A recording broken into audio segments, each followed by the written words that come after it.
Hello everyone! So I'm so sorry I can't be there in person. My name is Lakin Brooks. I'm a current senior literature student and I work with a group on campus called Peer Educators.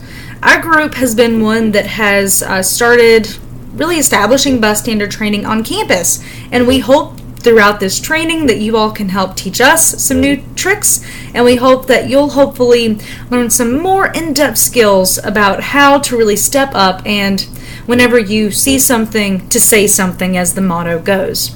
In the meantime, I want us to get a little more comfortable with each other and perhaps do something a little silly. So to do that, I hope there are some theatrical people in the room.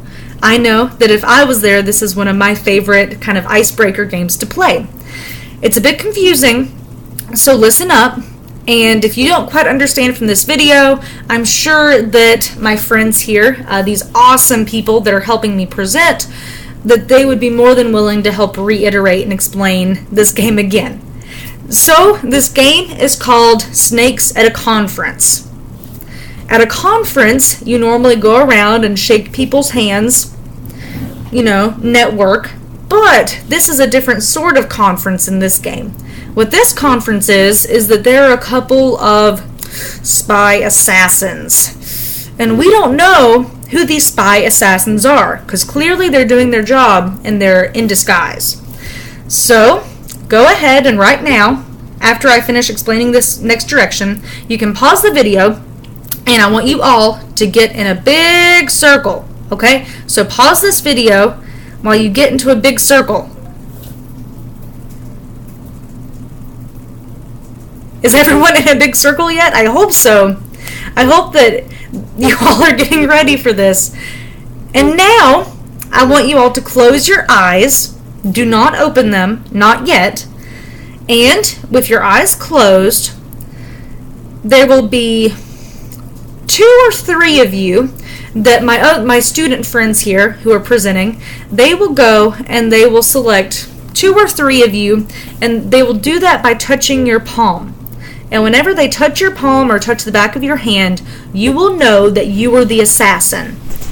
However, you can't say anything to other people's spies because that goes against the mission of this whole entire process of being a spy. You just have to keep that information to yourself. So, fellow students, please go and pause me before you do this, but pick out a couple of spies. Now pause me, and whenever we come back, I'll explain the next directions. Okay, so now everyone can open your eyes. Again, spies don't tell. No one look around to be cheating. Now what's going to happen is that you are going to, just like you would at a normal conference, go up to someone and shake their hand. You're going to have to, it's going to be kind of awkward, but we're all going to get to know each other very well. You're going to have to hold that person's hand for at least 6 seconds as you shake it. So it's a very long handshake. And you're going to have to just briefly introduce yourself, say which organization you're coming from, something you really love. And here's where you all come in, spies. Spy assassins, whenever you shake someone's hand, what you can do is, instead of just shaking it normally, you're going to tap the inside of their palm a couple of times. And for those of you who feel the inside of your palm tapped, buddy, it's over. I'm sorry. I hope it's been a good road. But what's going to happen is that if you feel the inside of your hand being tapped, you can't rat that person out.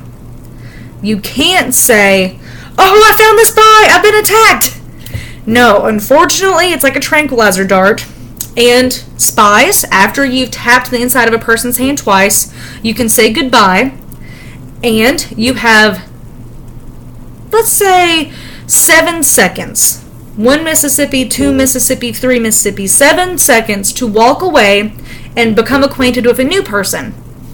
Now, person that your hand's been tapped, you have to count out that 7 seconds until the assassin walks away, and then you have to die a very dramatic death. It's quite unfortunate. So go ahead and get out your inner Shakespeare. "Oh, do it to Betsy!" Maybe you'll need to fall over. But go ahead, you need to make it clear that you're unfortunately out of the game. At that point, you can go back and sit down.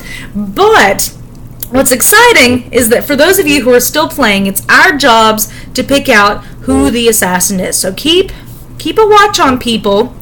You know, it's too late once your hand's been tapped, but if you see someone that you think is the assassin, then go ahead, you can raise your hand, and you can stop the game, and you can say, oh, I think I know who the assassin is.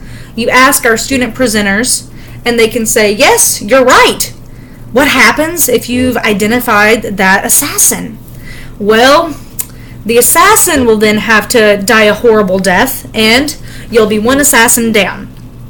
However, if you don't correctly identify the assassin, well, then you unfortunately have to die a very dramatic death, and you will be out of the game.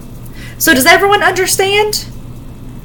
I hope so. It's going to be fun, and go ahead, let's play a couple rounds of this. The fellow students up here can really help moderate it. But thank you all so much, and I'm so excited after this icebreaker activity in which you'll get to know each other better, get to feel a little bit awkward, but that's what it's all about. We'll get to learn a bit more in the meantime. Until then, I'll see you all later.